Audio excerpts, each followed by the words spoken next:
Aaron Rodgers doesn't want to be a part of a rebuild, and he still feels he could play MVP caliber football. Where does the quarterback play in 2023? Jets!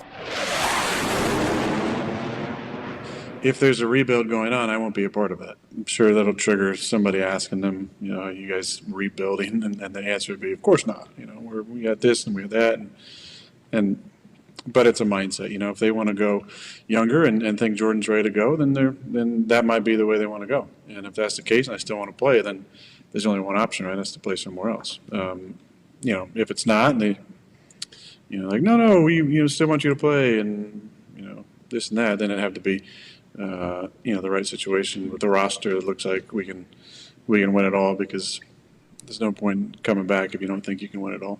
Welcome to Jets Talk. My name's Ryan. I'll be your pilot. If you're new here, hit that subscribe button. If you've been here before, welcome back. I love having you here. Boys and girls, we are talking a little bit of Aaron Rodgers news. That's right. The quarterback still feels like he can play at an MVP caliber level and said he may not be playing for the Green Bay Packers next year. Now, we've all kind of assumed that is where this could start going, but could he be on his way to the New York Jets? Could he be retiring? What could kind of happen here?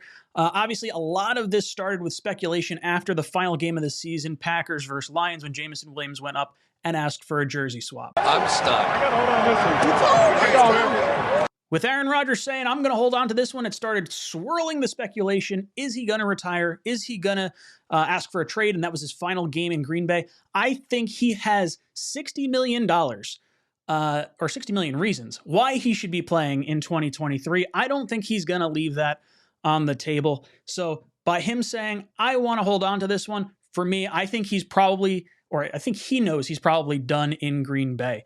Now, he mentioned the idea of him being a part of a rebuild. Doesn't want to be a part of it. Makes perfect sense. At this stage in your career, you're only going for rings. Now, there was a report last year, or maybe it was over the summer, that if Jordan Love did not get the starting job, or if Aaron Rodgers did not retire, or if he did not get traded, Aaron Rodgers, there's thinking that he's going to request not Aaron Rodgers, Jordan Love is going to request a trade or, be upset because he wants to now take over the reins as quarterback. He's been the Aaron Rodgers sitting behind Favre for these last few years, and Aaron Rodgers is now maybe going to be the Favre by coming to New York. Now, for me, the one thing I can't get over is Aaron Rodgers wanting to possibly follow the footsteps of Brett Favre when he's been trying to get out of Brett Favre's shadow for the entire time that he's been in Green Bay.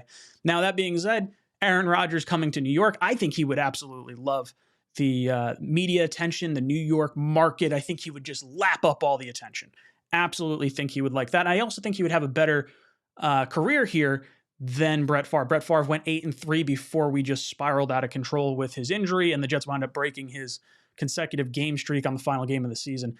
Aaron Rodgers coming here, slightly different. We have an elite defense. We have all the weapons on offense. This team is ready to go, and obviously there's a few more things that have to kind of go into this.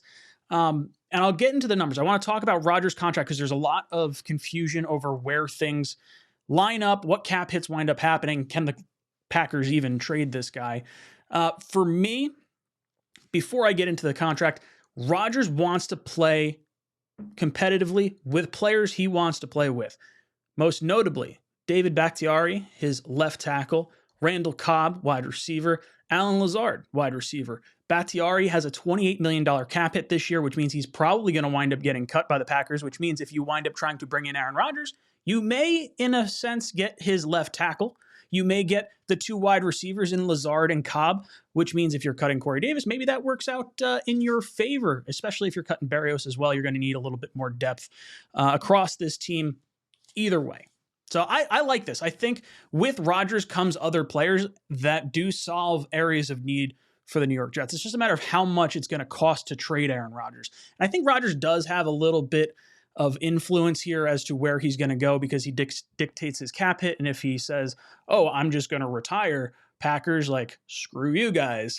His cap hit's going to absolutely annihilate their salary cap space. So he can kind of dictate it to some certain extent. And with that, let's take a look at his contract. There's a few things that I want to break down. The Packers have a $59 million option they have to exercise before week 1 of the 2023 season. The Packers will wait until the final day of training camp before exercising that option, because if they exercise it now before June 1st, they get hit with a massive cap hit. If they wait till after June 1st, it makes that cap hit a little bit more manageable. They cannot cut Rodgers because it would absolutely annihilate their cap. So that's not even a thought process. It's not like you can get Aaron Rodgers as a free agent. If he retires, Aaron Rodgers would have to forfeit that $59 million that he had. That's why I was saying he has 59 million reasons to come back and play football next year. It'd be really silly not to do it when you're playing the position that is the most protected position in all of professional sports. And then you're also kind of like one of the best of all time. So you're probably going to get looked after a little bit better when you're getting hit as well. Now, if he does retire, the Packers would add him to the retired list as of June 2nd. So I don't know if I guess they would just keep him on the active roster, and I guess they dictate when he officially retires. I don't know if he can use that as a threat or not, but basically they would have him retire June 2nd, and then his cap hits would be spread over 2023 and 2024, and it would be a dead cap hit for them of $15.8 million and $24.5 million. If he winds up getting traded before June 1st, it would be a $40.3 million dead cap hit. So I don't imagine that happening pre-June 1st, unless there's some sort of understanding going on between Rodgers, the new team, and maybe he forfeits some of that contract there. Post-June 1st, this is what we've kind of been talking about. If he gets traded, say, June 2nd, his cap hit in 2023, if the team that trades for him decides to exercise that big option that he has, that $59 million option, he would only be a $15.8 million cap hit in 2023. And then in 2024, I guess he would be a $15.8 million dead cap hit for the Packers and a $24.5 million dead cap hit in 2024 for the Packers. Now, his new team would be taking on a contract in 2023 of $15.8 million. And then in 2024, he has an option 5 days after the Super Bowl for an additional $43.7 million. So you can decide at that point whether you want to cut Aaron Rodgers or if you want to continue to play him. Maybe you keep him on the roster till June 1st, then you lower that cap hit for next year as well. So the Jets have some opportunities here, and I think any team really has some opportunities. Aaron Rodgers clearly has more left in the tank. He thinks he can play at an MVP caliber level, and if we saw anything over the course of the last year or so, I think that still holds true. I mean, he was able to get them,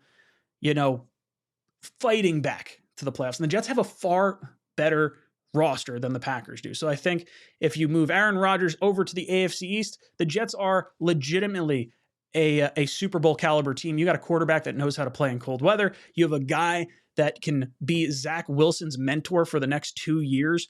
And then maybe after, or maybe not even 2 years, maybe it's just the 1 year you have Aaron Rodgers, and then you go back to Zach and you see what you have in him.